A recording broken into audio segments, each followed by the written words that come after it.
Today, we're going to be talking about audience development. I know in today's world, it can be challenging to find that audience, to identify them, to know where they are. And so that is going to be the question. We've got a mix of fiction and nonfiction films today. But each film comes with sort of, I'd say, a baked-in audience. And then each of these films has done an incredible job of looking outside of that audience and building more. So I think there's going to be a lot of practical advice for you. So I encourage you to get out your pen and paper and take notes. And also, it's being live streamed, so you can watch it later. All right, so we are going to first go down the line. And I would like everyone to give a log line for their film, because sometimes when I'm in the audience and I don't know what the film is about, I'm like, this would be more helpful. So we are going to start with Natalie Ray. Natalie, Daughters premiered at Sundance and won the Audience Choice Award for a documentary and was the festival favorite. And it was then, then it was acquired by Netflix. Maybe it came in with Netflix. You'll talk about that. Could you give a log line for Daughters? Morning. So Daughters is about 4 young girls that prepare for a father-daughter dance in a Washington, D.C. jail as the way to see their families for an in-person visit for a few hours. Yeah. I encourage you all to watch it this evening. Up next, Out of Plain Sight, Rosanna Xia. This film premiered at Doc NYC and was the opening night film here at Slamdance. Thank you. And I just rewatched Daughters and cried my eyes out, and it's such a moving film. So I'm Rosanna. I'm a Los Angeles Times environmental reporter, teamed up with Daniel Straub and Austin Straub and James Ellington on a documentary based on, well, not based on, and we'll talk about this, sparked by an article I wrote in the LA Times a couple years ago that basically uncovered that, 500,000 barrels, as many as 500,000 barrels of toxic waste had been dumped in the ocean just off the Los Angeles coast, and it became the tip of this iceberg to all of the other chemicals that got dumped into the ocean, and this crazy, crazy, crazy history of how we treated the ocean as the world's biggest toxic landfill. It also has some incredible footage of condors. I learned a lot about California condors and their importance. All right, and taking it over to Danny and Shane for Good Bad Things. This film premiered at Slamdance last year and won the Unstoppable Grand Jury Prize, as well as the Audience Prize, and then had a theatrical release last summer. So you know what? The two of you can duke it out on who's going to give the log line. Hey, so a year in, this is one of the most common questions is like, what's the log line? I'm going to read it because I've never given the right answer. An entrepreneur with a physical disability reluctantly tries a dating app, leading him on a profound journey of self-discovery and love. And this is Danny. He starred in the movie. He's my best buddy since we were little kids. Do you want to say hi? Hi. Yeah, I don't think we've ever read that log line ever. We give like a different answer every single time we get asked that because I feel like the movie means something different to everybody, but that's a pretty good log line, so yes. That's the one Music Box went with. Thank you, Shane. All right, so Rosanna, I'm going to start out with you. So you just said that the film was not based on, but sparked by this research article. So I'd love for you to talk about how the film came to be out of this news article that you had done. Yeah, thank you. And I should also just say I have really admired the journeys of both Daughters and Good Bad Things, and it's been super inspiring. So I have a lot to learn from both of you on this panel. And Barbara, like you, and Albert and Annalisa, and just the Filmmaker Distribution Collective has been, like, you have been so inspiring and just thoughtful in the way you've really built community, and that's something that I'm really excited to talk more about.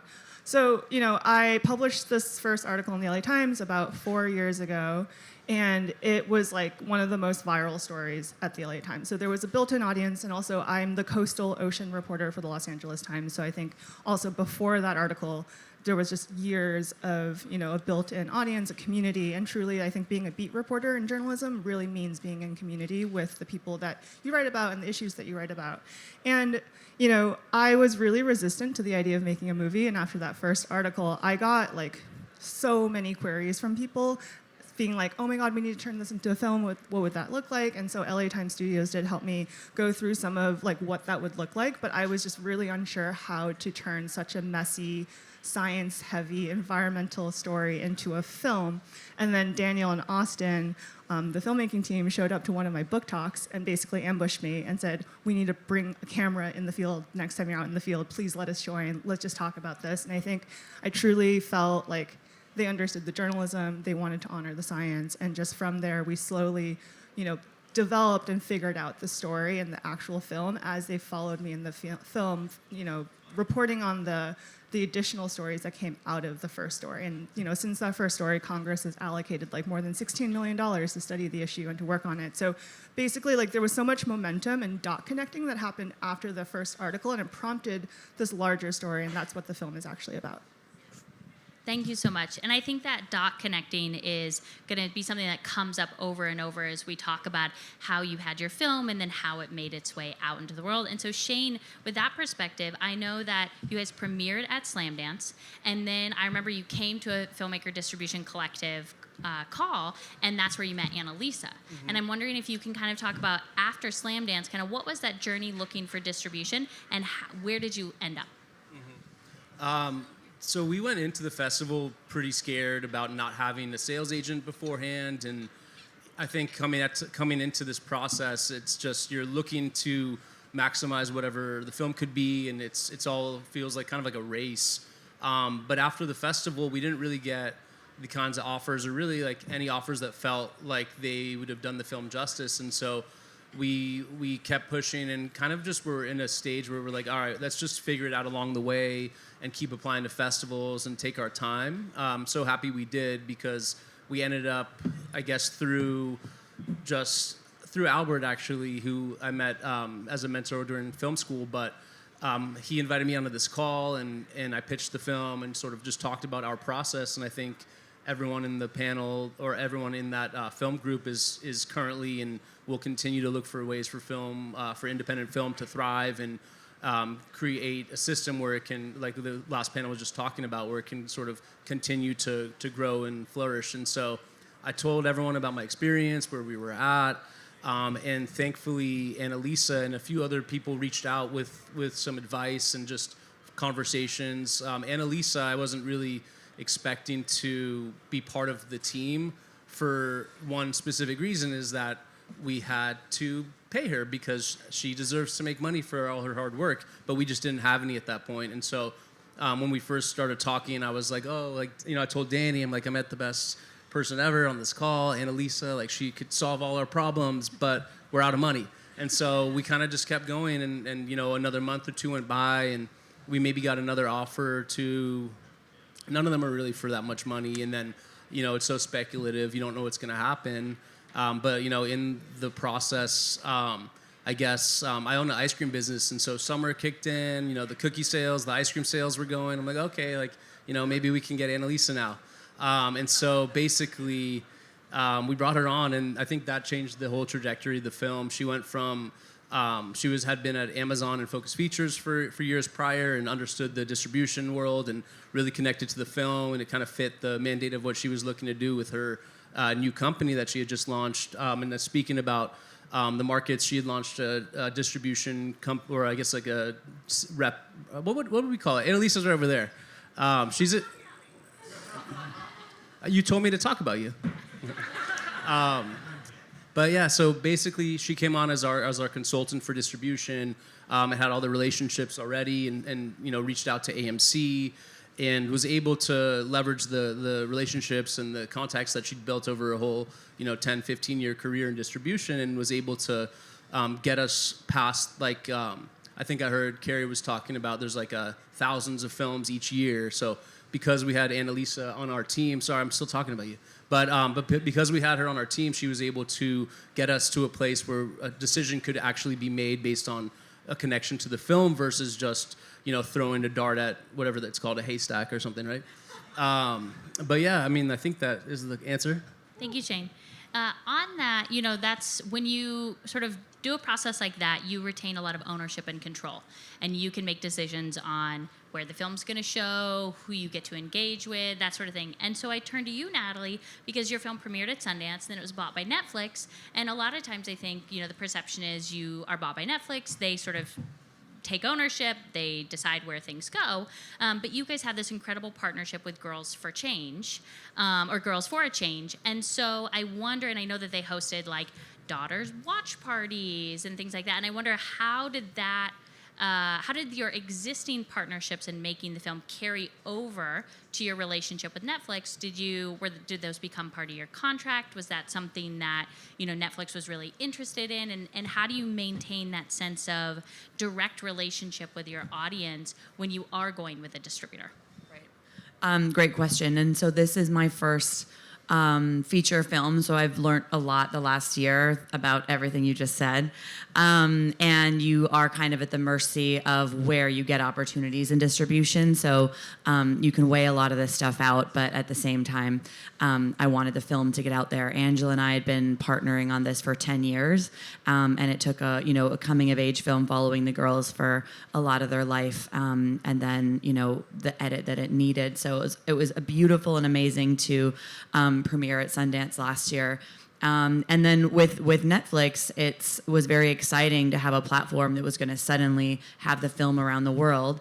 And then it was really the next steps navigating, understand what things I could really fight for and push for, and what things they were just going to like be firm on. So the beautiful thing was they really respected the collaboration the girls have with Girls for Change, and the impact campaign that Angela and I want to set out from now for the next 5 years. So they were actually okay with a lot of impact screenings that happened over the last year. And I've heard different things in the past. Sometimes films are not allowed for like a year. There's quite a lot of time. There was only 2 months after the film went on the platform in August. We had to take a break for any screenings, just so that really in that one period, all of the eyeballs would be focused on the Netflix platform. But before that, we did lots of festivals, and we also did lots of impact screenings. And after as well, and those will continue to grow. This last weekend, we were back at Johns Hopkins University in DC, and we did a really amazing impact screening with some professors and talked about criminal justice reform and the work we want to do with protecting children visitation, and bringing back touch visits for families. So I'd say with regards to our impact campaign, because it was so rooted in every single conversation and Angela's work, and why she even trusted me to make a film with her was really about impact. So on every call and every, step of the way with them, that was part of it. And then, I learned that like we wouldn't do as many international festivals and screenings and stuff. So as a filmmaker, that was one area that like I would want to push for next time, like just being honest about what I learned. It was mostly like North American screenings. But yeah, I would say that they have been very supportive. They don't invest money in the impact side. So in our contract, it's more like you guys can do what you want. You can have creative freedom over your social media posts and how you want to unfold the impact campaign, but they do keep the film distribution separate from that. Just to follow up on that, how did you generate money to do that impact campaign? Was that money you already had coming in from supporters, foundations, investors, or after you did the Netflix deal, did you leverage that to go out and raise more money to do impact? It was really people seeing the film and coming up to Angela and I. So she's, run Girls for Change for 20 years. So she already has some sponsors and some people that invest. And because of the daughters growing to a wider audience, I think that there were some that were willing to invest again or potentially expand. But we've been just really moved by the resonance and the power of screenings. A lot of people come up to us, and so we've had private investors, brands, banks, and then like the Just Trust Foundation. There are some foundations that do a lot around criminal justice reform. So we've done some events with the film Sing Sing, and those have been really amazing, and they've given us a grant to do like a year of impact screenings. That's really fantastic. It's really fantastic. Yeah. Rosanna, I'd love to ask, so your film is at the beginning, right? It's just premiered, you're looking out.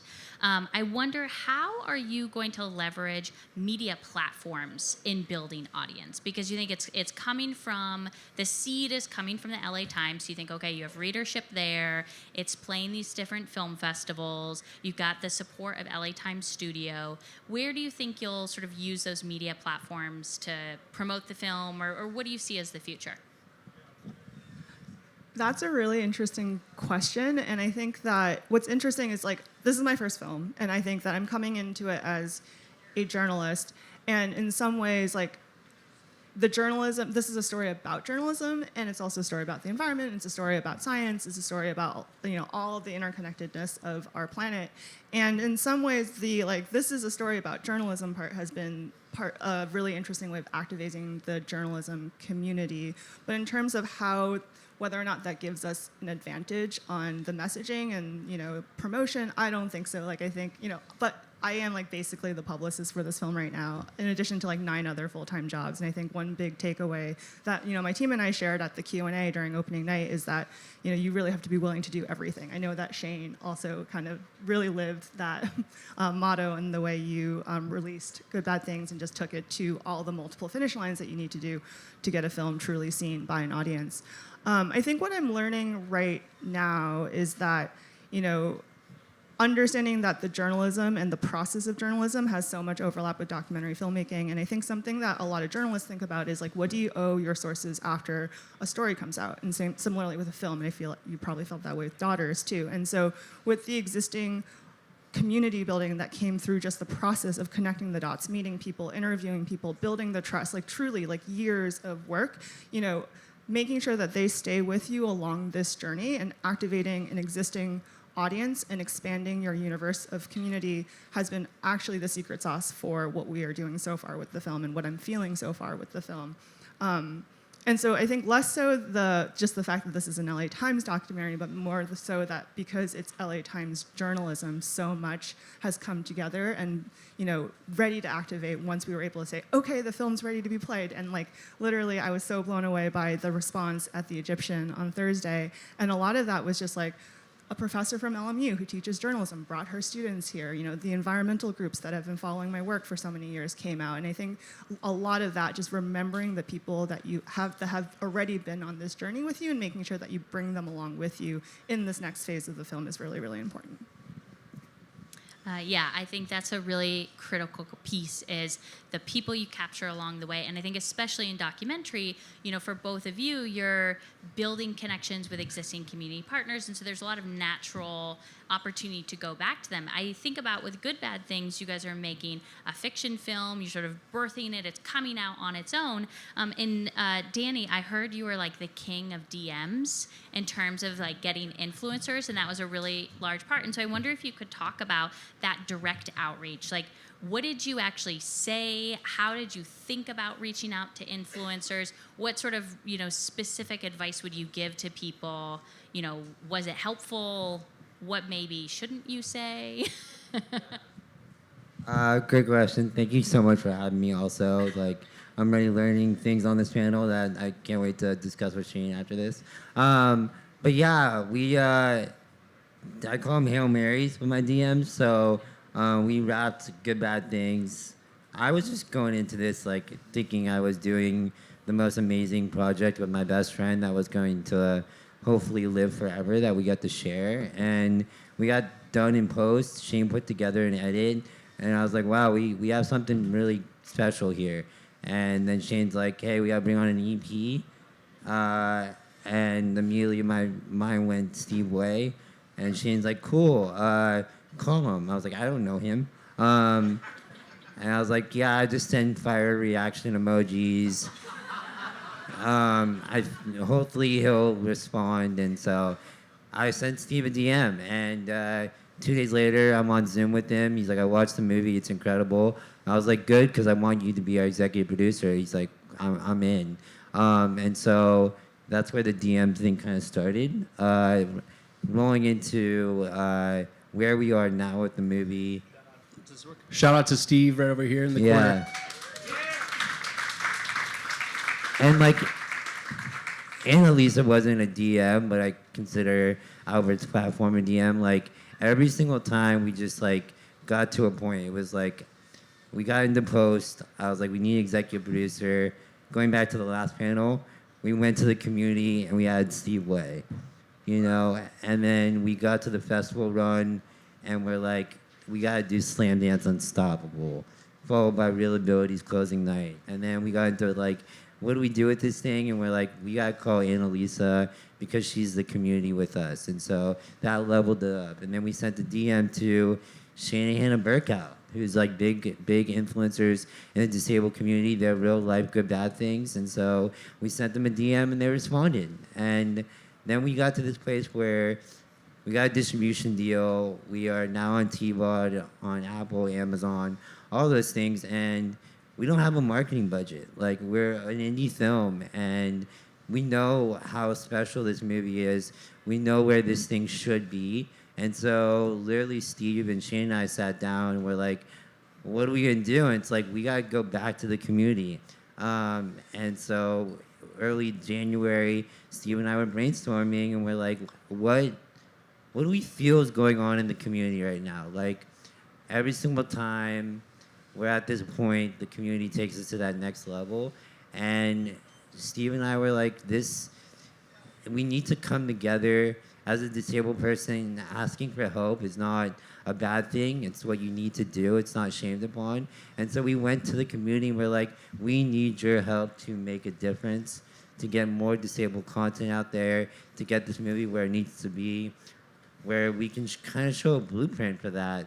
And so Steve and I wrote a letter to DMs. Like we wrote a list of all the people that, from like 1,000 followers to 1 million followers. We're like, you're the person that has the voice, that built the platform, that resonates with this movie. And we wrote a letter to them saying, we need help. Do you want to unite with us? We feel like there's a special time in our community right now where we're all scared, we're all being attacked, but we need to come together and fight.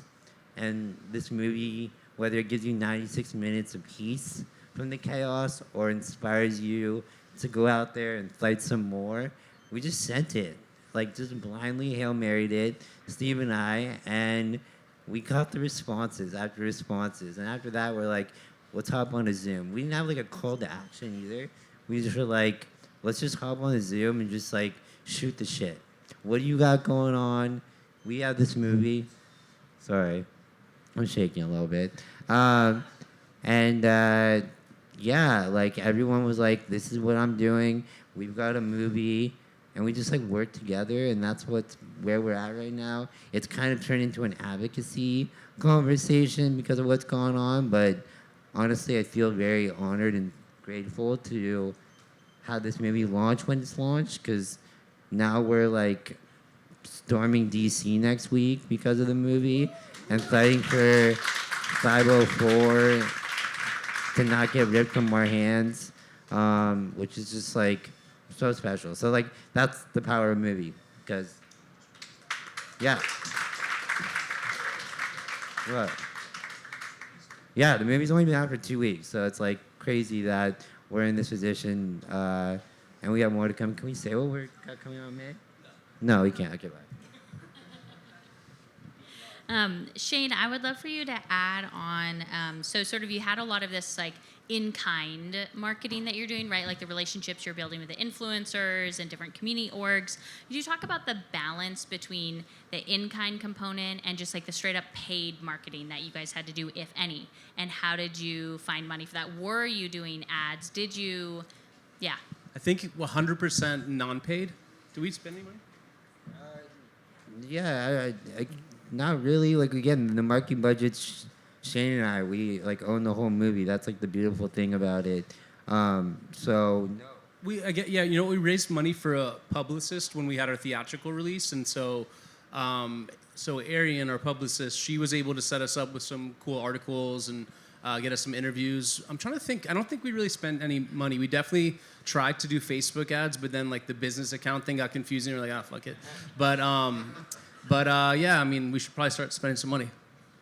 Just for the filmmakers in the audience, like, can you give a range on how much you spent on publicity? Because I think sometimes people, like, they're like, how much do I budget for? And Elisa? I think it was like maybe 6,000 to 8,000 for basically our theatrical, our release, our premiere, and then also we did this kind of just limited digital release for like 1 weekend only, and so all of that was included. But yeah, about like, I guess 6,000 to 8,000. I appreciate the transparency. Natalie, I would love to go to thinking about, and this is eventually kind of a question for Good Bad Things as well. I imagine going into this film, you had a sense of who your audience was. And I wonder if you could talk a little bit, like, how did you develop that audience profile, if you will, early on in the film?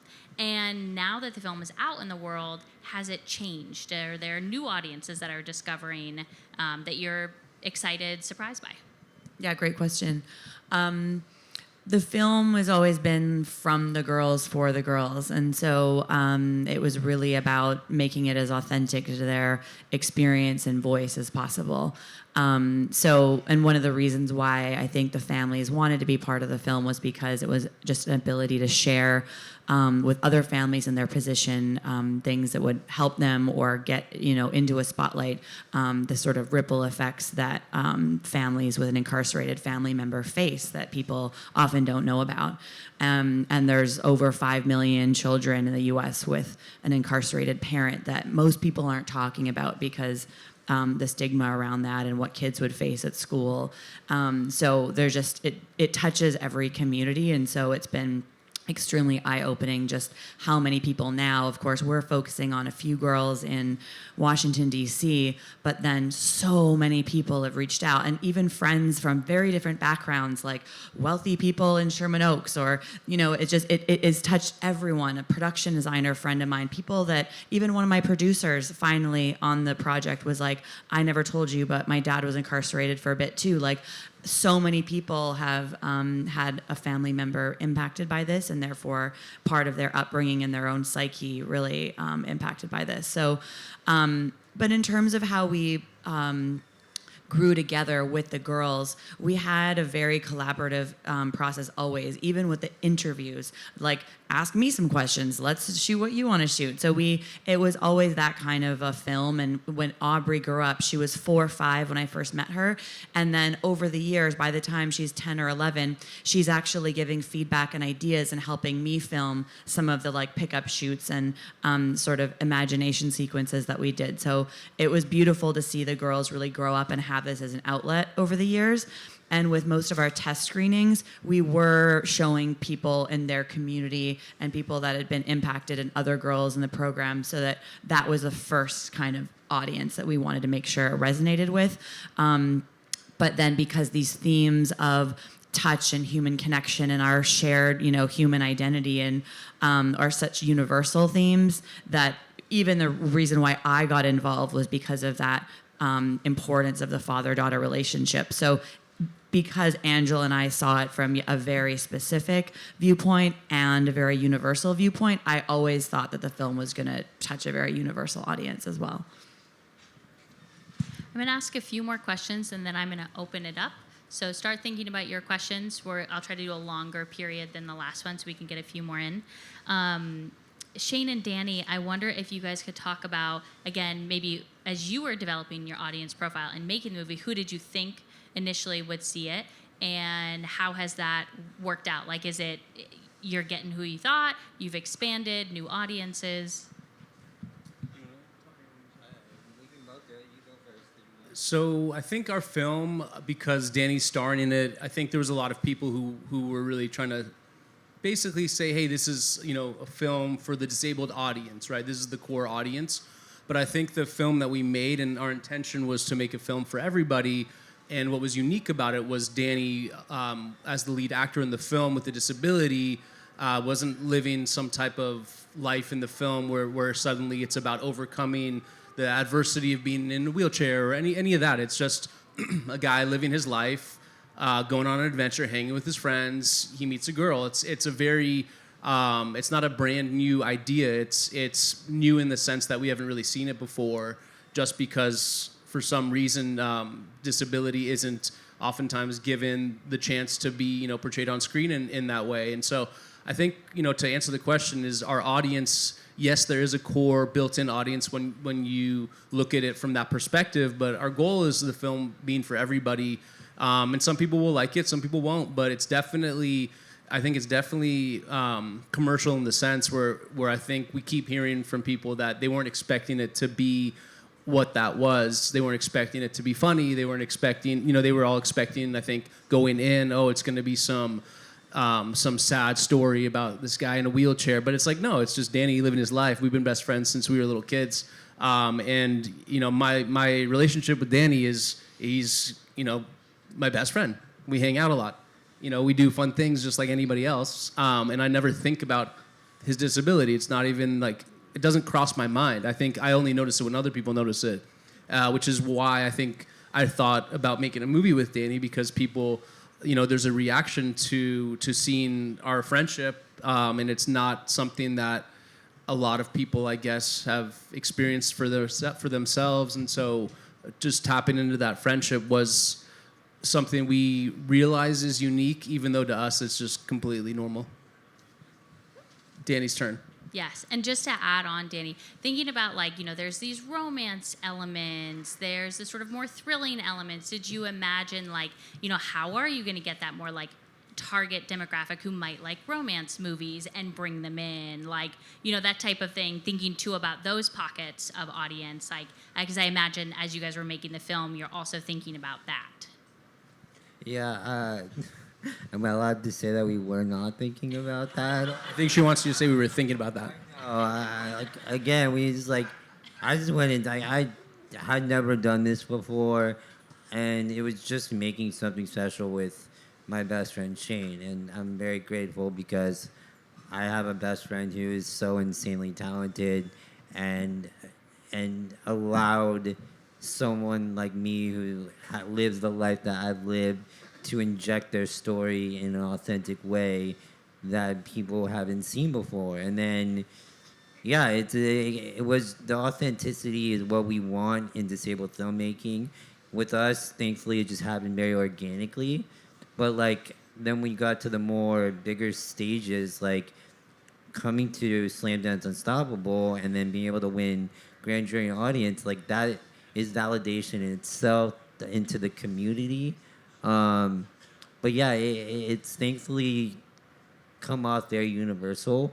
It's not just, and then when people even ask me constantly still to this day, why don't you in the movie say the specific type of disability you have? And it's because we just don't, as disabled people, we're just disabled, and we wanted this to be just a film about love that people can feel. People who have never met a disabled person watch the movie and they're I felt that scene or I felt that story. And because disabled stories are just real stories, they're just human stories. And it's cool that and Juliet just said on a panel the other day that our audience and marketing to our audience and our community, there's money and economy in that. And Hollywood and so many people aren't looking at us as the dollars and the cents. And we represent 1 out of every 4 people in this world. That's a lot of money and a lot of individuals that you're leaving out of the conversation. And the moment you just think about it, it's not that difficult. You open up a large amount of people that want content like this. They want movies like this. They want stories like this. And we're doing it. We're doing it with no budget. And it's becoming receptive. And it's just the beginning, honestly, that we're really excited to be a part of this journey. So, yeah.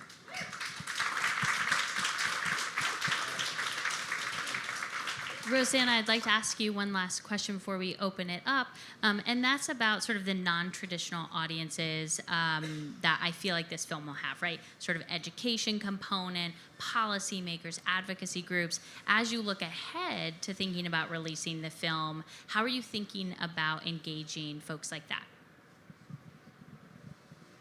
So a lot of personalized emails. I think I might be old. I'm the oldest person on our film team, and I'm like, everyone's like, you can totally like copy and paste and automate it, and I'm still like personalizing emails, and that's why it was up until 3 a.m. last night.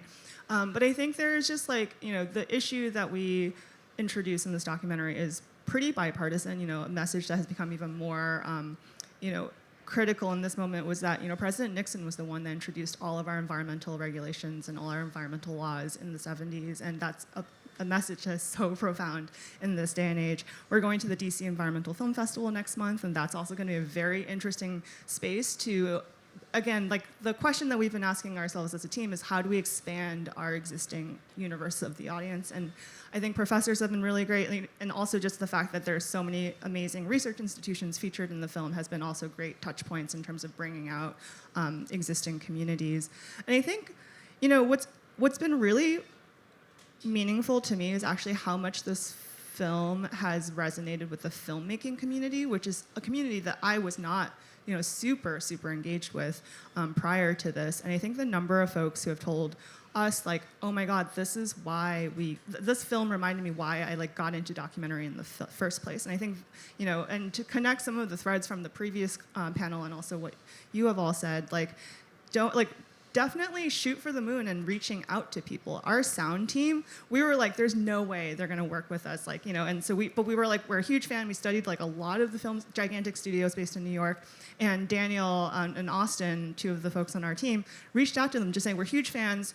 Would you be willing to watch a cut of the film? We'd love to work with you and see what that looks like. And they have now become our, stay in touch with your post team. They were so helpful on the ground in New York when we premiered our film at Doc NYC. Slamdance this week, I've been blown away by the community here. And I think, don't underestimate the built-in communities of film festivals. Like, I think, like I remember being at Doc NYC and Daniel, Austin, James, and I were like, I think our film festival strategy, because we went in without a publicist, like I think our film festival strategy is just to show up to as many other films as possible and just really be in community with the people who are also making the types of films that we believe in. And so I think that plus kind of the existing universe of policymakers, scientists, environmentalists, journalists, and educators I feel like there's just a really powerful momentum that's already building for this film, but I'm just so inspired by what both of you have done with your films, and I'm like truly in awe and admiration of where you are, and hopefully in a year I'll be able to say a lot more about our film.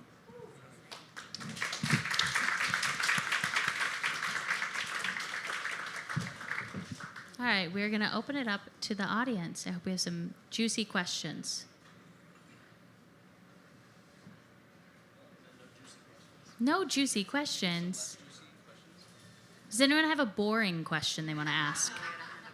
Yes, we have a hand over here. Yes. Steve. We should mic him. Oh, yeah, we have a microphone. Oh, you want to grab it? There you go. Thank you, Jim. Jim Lebrecht, everyone.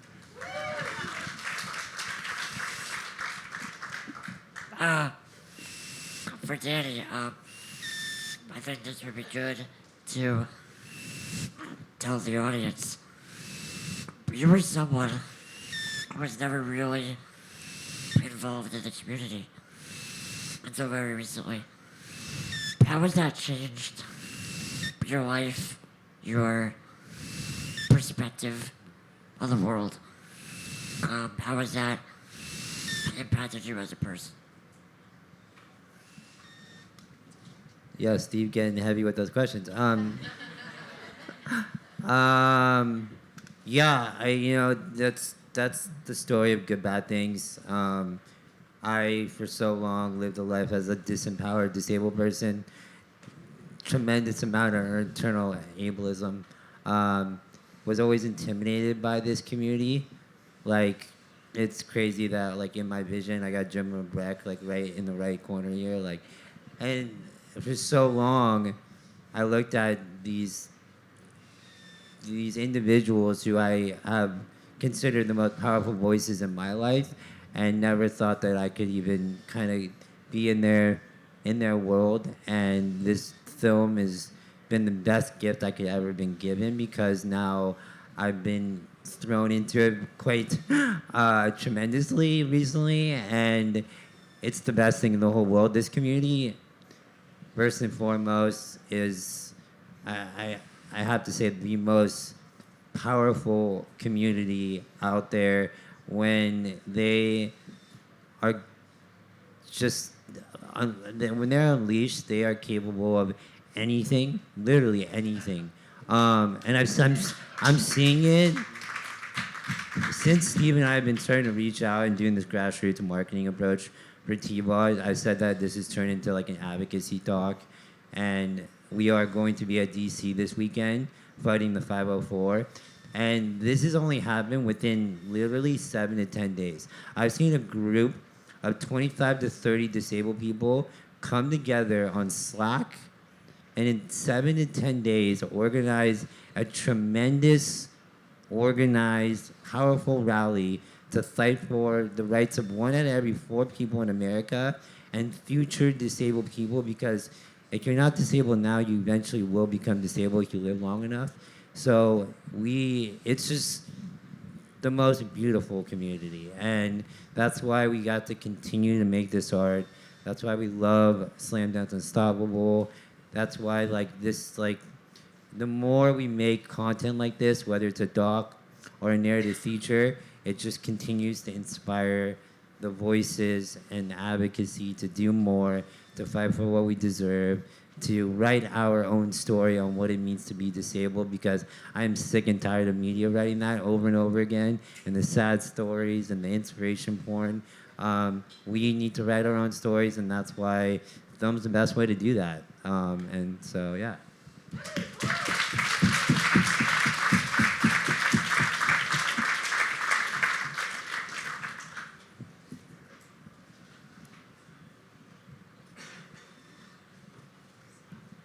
Hey, this is for, I guess, Shane and Danny. So, how did you guys secure initial funding in pre-production to get the script off the ground? Credit cards for the most part, to be honest. Yeah, we ended up self-financing. It was over the course of 3 years. We just, I don't know. It was just sort of we continued, and we spent more money than we were expecting to. But what happened was initially I'd saved up enough to pay for like the lowest version of a low-budget movie, and then I think a couple weeks into pre-production, I met this amazing cinematographer, and I had to have him on the project just because it was going to elevate things. And so what happened was we would increase the budget incrementally as certain things would come our way. But yeah, over the next few years, it was a lot of credit cards, a lot of kind of waiting around. My mom put in like a small amount, but everyone would probably think she was the main executive producer because her the last name. But shout out, Mom. But yeah, I mean, it was what's that? Yeah, but it was the most stressful couple years. But hopefully now, ever since we stopped spending money on the movie, it started feeling pretty good. Yeah, it's the best investment I've ever made, and we're still recouping, but it's the best investment, and I think that's just the way that this independent filmmaking works. I got thrown into it as like my master class, and you just gotta have people that believe and that bet on you, and Shane did that from the get-go. He's like, I believe in this thing, and whether it's his own cash or credit cards at the beginning, and then we kept betting on ourselves because we believed in the project.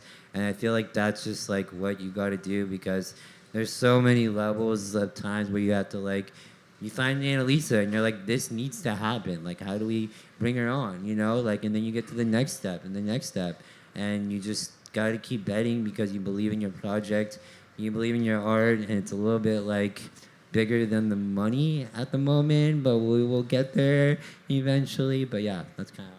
Yeah, I mean, I worked pretty hard for about 10 years wanting to become a filmmaker, and so I think when it comes to us putting our money into the movie, it wasn't just some spur of the moment thing. I mean, it became a little bit like that at times, but I think we built a foundation over a good amount of years to finally be ready to go do something. And so yeah, that was difficult at times, but that's I think what was able to kind of give us the foundation to build on. And yeah, I mean, these stories, sometimes it's not like we had this idea 10 years ago, but for me personally, I've been waiting a long time to make my first film because of those reasons. Financing is hard to put together, and so worked my ass off in a different industry for a while. But yeah.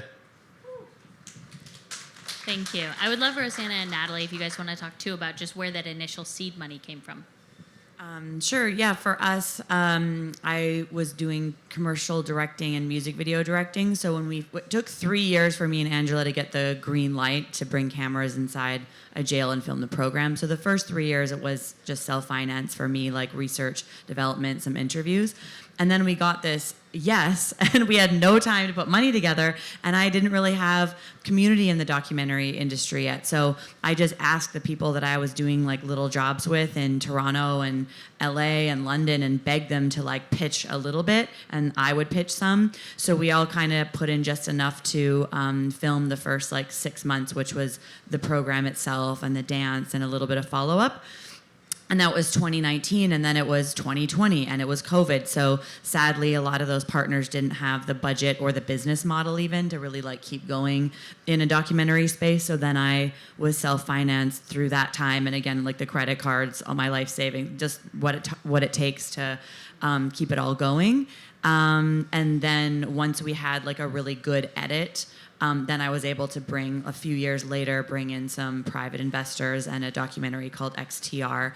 But I did learn that like if it's your first time, the industry wants you to kind of show that you can do it in a way before they'll help you. So, you know, I was able to get some finishing funds and stuff at the end, but I think there's a lot of projects out there, so these companies track many of them at the same time, and they kind of wait for you to be one of the ones that they know is going to, you know, be successful in the world or potentially be able to sell. So I kind of had help at the beginning and the end were the easier parts, and then like the many long hard middle was challenging, but that's I think a lot of people's experience too, as I learned.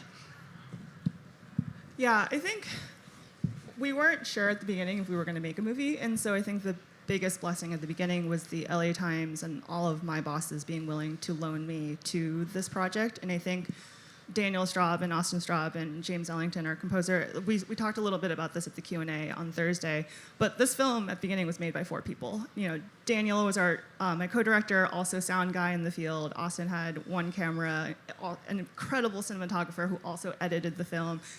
Daniel and Austin ended up coloring the film, and also Daniel did all of the motion graphics, and James, our composer, you know, did the score and started at the beginning with our team and evolved and found the sound for our film as we were filming. And I think, you know, as we had the camera on the ground, Daniel and Austin just wanted to join me in the field as I was following kind of the continued, like, incredible coming together of science surrounding the issue. Once my first article sparked all this momentum, like, we were like, is this a short film? Oh, wait, I think we have more. I think we can make it a feature film. Daniel and Austin also, like, did incredible archival research. And I think we had to, like, it was this iterative process of proving that this was going to be a film and that it was worthy of sharing with the world. Then we got festival buy-in, and I think, you know, being able to like bring in the sound team, a music supervisor, all of that were like ongoing conversations as the shape of the film took place. But I think it really took at the very beginning the faith from the LA Times that like, and you know, this is like, you know, feature documentaries, not the typical project for a 144-year-old newspaper, but we made it work. And yeah, I think we're still kind of figuring out like just the next few steps. But I think, you know, I remember Sylvia DeRocher, I think she's actually going to be on a panel later today, and she's also part of the Filmmaker Distribution Collective. She was very generous and hopped on a call with me and Daniel before our first film festival. And I remember, you know, once we got into the first film festival, we were like, okay, I guess we're really doing this. We made a film, and we have to everything else in the aftermath of it. She was like, congratulations, you're now the owner of a small business. And I feel like you actually have an experience as a small business owner, but I think that's kind of the mentality that we've had, just like really putting everything in and just seeing where that goes. And again, like being in community with as many people as possible. I want to thank you all so much for joining us. Thank you. I think what we heard here is obviously there are hungry audiences out there for each of your films, for all of the films you're working on.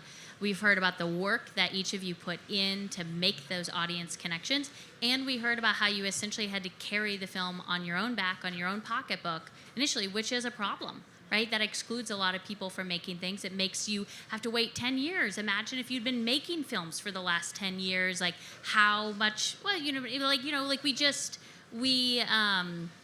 there's a lot of challenges, a lot of structural challenges in our system. And so that's sort of what the next panel is going to talk about, or what are some of these structural issues and how can we all work together using the experience that we have of what we've gone through, but also not relying on that, well, I went through a hard time, so you have to go through a hard time, right? It really is, as Albert was saying at the beginning, it's about collaboration, not competition. I think we've heard such fantastic examples here, and we'll continue hearing about that throughout the day. Thank you all so much. We're now going to take like a 15-minute break or so, and then we'll be back. Thank you. Thank you so much.